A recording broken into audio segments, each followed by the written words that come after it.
Hi guys, this is Rahmat from Best Gaming Settings. Welcome back, and if this is the first time to our channel, please subscribe and hit the bell icon for more updates. Today I will talk about Mordhau Patch 7 notes that released recently. Mordhau's biggest update has just released and it has brought sweeping changes to the game. Patch 7 release along with the statement celebrating Mordhau selling over 1 million copies in the short time it has just been available. While this doesn't compare to Apex Legends or Fortnite, Mordhau's relatively small launches generated word of mouth, bringing more players to the game. Patch 7 includes some sweeping changes to combat and weapons in Mordhau. Most weapons have been tweaked to make a better balance between their various forms of attack. There has also been some brand new content added to the game. New weapons and new maps were included in Patch 7. Since combat is quite tactics heavy in Mordhau, you need to stay up to date on the changes in mechanics if you want to keep winning matches. This guide runs you through all the major changes. Now let's talk about new weapons and maps. Heavy Hand Axe. The Heavy Hand Axe is the first new weapon added in patch 7. It is a heavy and powerful one-handed weapon. It gives high damage, but it is very slow to compensate. Its range is relatively good for a one-handed weapon. With it isn't overpowered, its axe should make quick work of everyone.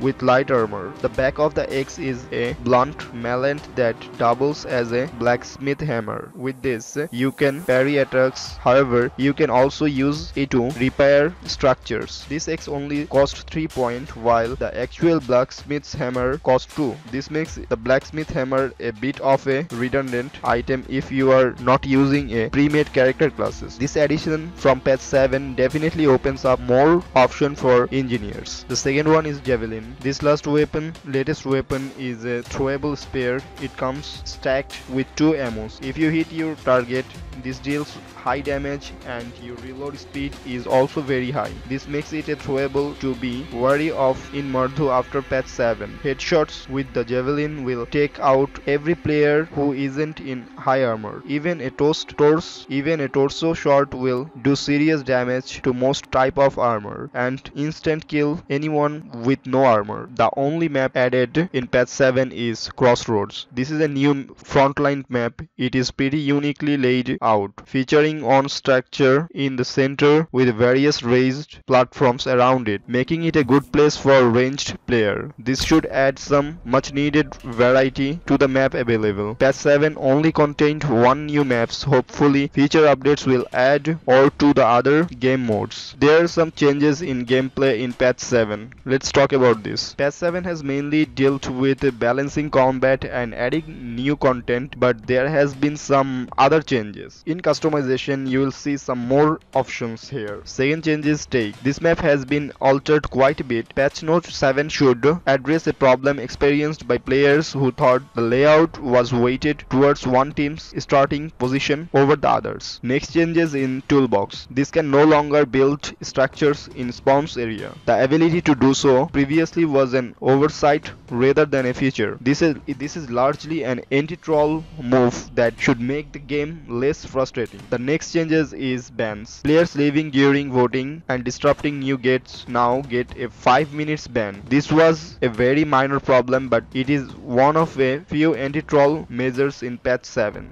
Now the next changes in points are capturing and controlling objects now reward more points. Now let's take a look at some changes in combats. Balancing changes to weapons might have been the major changes with patch 7, but this shield and general combat got their share of changes too. Now the changes in shields is holding down block with the shield will now automatically reblock after getting hit. Previously you would have to manually do this walking backward speed, while shielding has also been increased. Now the kicking. The effective range of kicks against shield have been reduced. The hitboxes were slightly unaligned with models previously. The changes in movement. Naked and low armor movement speed has been increases. You can probably rationalize it as a Mordhau player receiving a rush of adrenaline knowing he has wandered into a battle naked. Now changes in horses. Bumping horses now shows them down quite a bit more. Horse also take less damage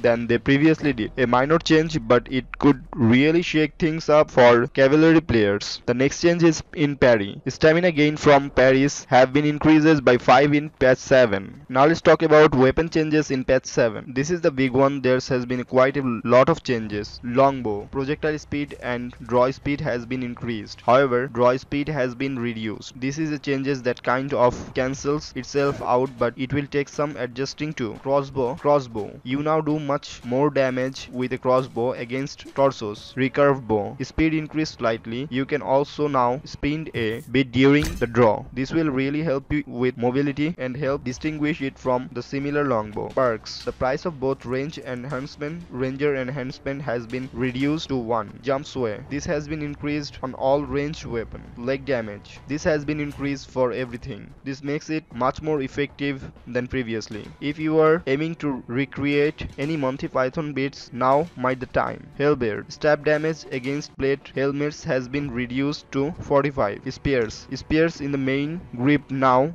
deal 3 more damage to torsos and 3 less damage to heads. In the alternative grip, stab deals less damage to plate helmets. X. Strike range increase and combos speed has been increased. Patch 7 has made this a much more viable choice. Now let's talk about sword changes in patch 7. First changes in Executioner. Strike damage against armored helmet has been reduced and stab damage against everything has been reduced. Zweihander. Damage dealt with while half swording has been increased significantly. Stab damage done against plate helmets has been reduced and overall stamina drain reduced by 1. Stamina cost of a missed strike has been increased by 1. Evening Star. Higher damage is now done against armored helmets with a strike. The overall range has been increased and stab damage reduced against helmets. Busted Sword. Strike combos are now faster and the stamina drain for strikes has been increased by 1. Warhammers. Strike now move faster and drain 1 more stamina. Arming Swords. A stab does more damage to plate torsos and strike do more damage against plate helmets. Dagger. Stab damage increase and strike damage reduced. Cleaver. Strike damage increase and stab damage reduced. Now let's talk about patch 7's impact on gameplay.